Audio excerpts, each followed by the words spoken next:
Hello, আসসালামু আলাইকুম রহমতুল্লাহি ওবরাকাতু। সবার কাছে আমার দেশবাসী এবং সবার আমার সালাম ও শুভেচ্ছা। সবাই আমার জন্য দোয়া করবেন, আমি সবার জন্য দোয়া করি। আমি ডক্টর প্রফেসর ইউনূস স্যারকে বলবো, স্যার, বাংলাদেশের এয়ারপোর্টটা, আন্তর্জাতিক এয়ারপোর্টটা একবারে বিদেশির কাছে ছাইড়া দেন।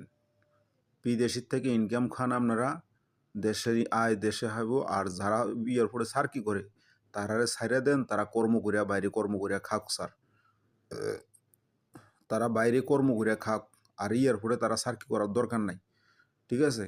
কারণ তারা এয়ারপোর্টে সার্কি করবো, প্রবাসীদের লাকিজ কাটবো, চুরি করিয়া তারা দুর্নীতি করব, আর প্রবাসীরা এয়ারপোর্টে সিকিউর ছেড়ে বাজ যাব, স্ট্রোক করে মারা যাব। এই জন্য তাদেরকে বাস সার্কিট থেকে বাদ করে দিয়ে বিদেশির হাতে তুলে দেন। বিদেশিরা সুন্দর মতন পরিচালনা করবে, কোনো সামান দুর্নীতি হবে না। প্রবাসীরা বাস নিরালে আইবো যাইব। আর ওই এটার বেনিফিট প্রবাসী বিদেশিরাও দিব, বিদেশিরাও খাইব, কিন্তু চুরিটা বন্ধ হইব অন্তত পক্ষে, ঠিক আছে? বিশ্বের কোনো দেশে কোনো এয়ারপোর্টে সামান চুরি হয় এমন কোনো নজিরবিহীন ঘটনা নাই। শুধু একমাত্র বাংলাদেশ ঢাকা আন্তর্জাতিক বিমানবন্দর হইতে সামান চুরিও কত বড় দুঃখজনক বিষয়। এরা এগুলা কি মানুষ নাও মানুষ, এটাই বুঝি না। আর একটা মানুষ কত কষ্ট করে 13 বছর 14 বছর 15 বছর পরে বাইর যায়, মানে তার লাইফ শেষ করে দিয়া মাসে 200-100 করে জমাইয়াতে সঞ্চয়টা দিয়াতে কিছু কিনে, আর এইটা তারা খাইয়ালায় চুরি করিয়া।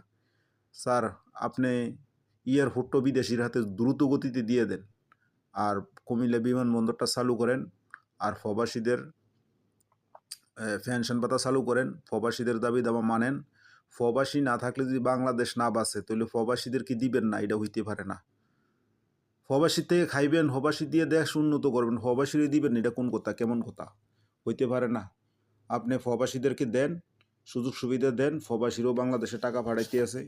আমি আজকে 10 টাকা পাঠাই আর 5 টাকা পাঠাই, যে 19 বছর দেশের টাকা দিতে আছি, দেশের 19 বছর টাকা দিয়েছি, কিন্তু প্রবাসী নাম দিয়ে প্রবাসী কল্যাণ ব্যাংক চালু করছে। স্যার, দুঃখের বিষয়, আমি 2বার প্রবাসী কল্যাণ ব্যাংকে গেছি, আমি লোন পাইছি না। যে শর্তগুলো আমারে দিছে এইগুলো পূরণ করতে করতে আমার মানে সম্ভবে না, এগুলো পূরণ করার পসিবল না, সম্ভব না, হইতেই পারে না। তো আর কি কইরামু? প্রবাসী কল্যাণ ব্যাংকের থেকে আর লোন পাই নাই। তো বিভিন্ন এনজিও সংস্থা থেকে টাকা টুকা নামাইয়া জীবনযাপন করি, বিদেশ আইলাম। এখন চলতে আছি কোনো রকম, কিন্তু 2 টাকা তো ক্যাশ নাই। তাইলে প্রবাসী কল্যাণ ব্যাংক প্রবাসীর নাম কাইট্টা অন্য কিছু নাম দিয়ে দেন, আমরা প্রবাসী নাম দিয়ে আমরা